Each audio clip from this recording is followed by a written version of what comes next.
maganda ba yung bisita natin? Mahal niyo ba siya? O sige, iiklihan ko na lang yung speech ko para sa kanya. Gusto niyo ba siya marinig? At mamaya, may ibinilin si Pangulong Duterte. Pero siya na ang magsasabi. Pero ito muna yung mahalaga. Nay, tay, totoo, nangutang ako. Totoo, yan ang bagay na hindi ko ipinagkaila sa inyo.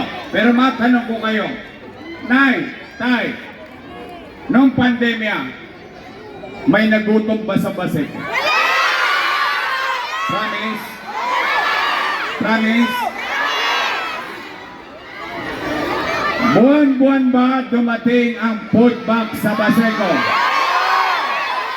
Nakain ba natin? Nakaraos ba tayo?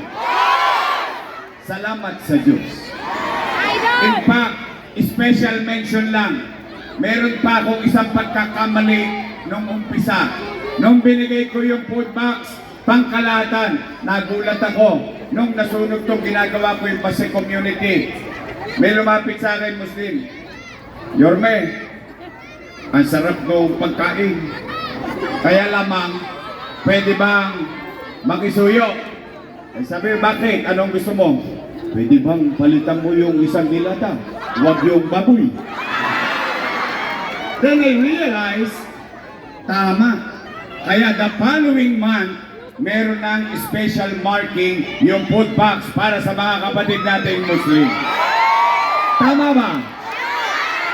So, madalit salita, sabay-sabay nga ninyong patunayan sa Maynila noong pandemya, walang nagutom sa lungsod ng Maynila. Nay, tay, pangalawa, nasunog ang Baseco.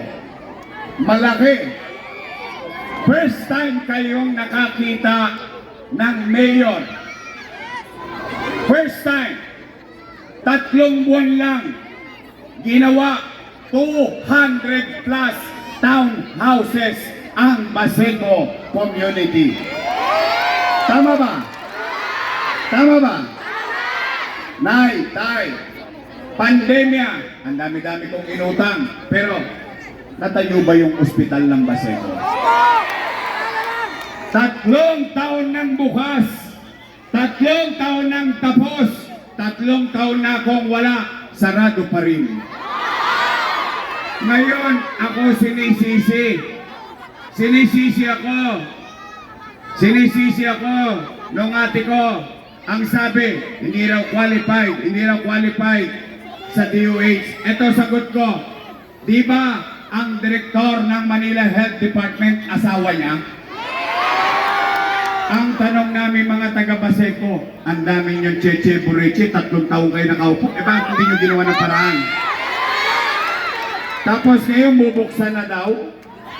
Bakit? Ano ba meron sa Mayo? Ano meron sa Mayo? Mga taga-Baseco. O ito, kahit si Amado, nagulat siya ng ganyang kalaking ospital para sa isang barangay lang. O ngayon, hanggang dulo, hanggang doon, kayong lahat na narito, pumunta na kayo kay Tambunting.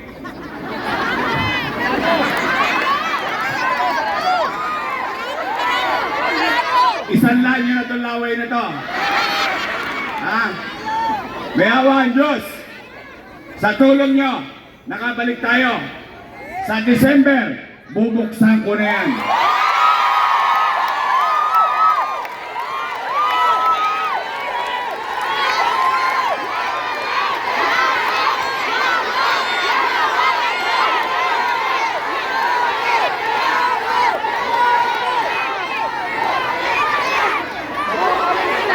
Gusto nyo ba talaga akong bumalik?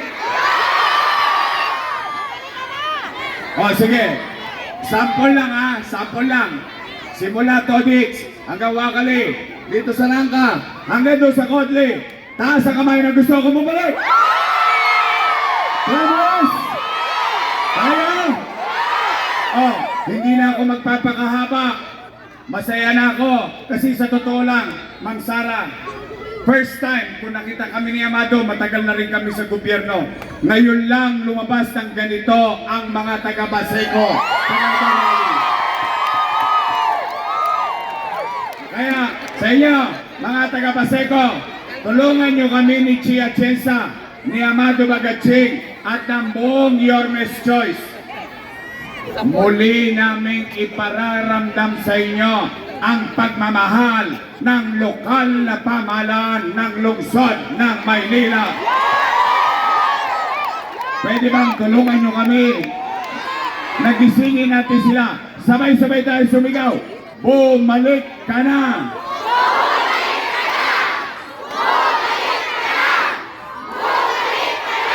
Maraming salamat sa inyo. Magandang gabi. I love you, Baseco. Pagkalayo na lang kayo ng pang may kapal. Sabay-sabay! Manila! God bless. Thank you.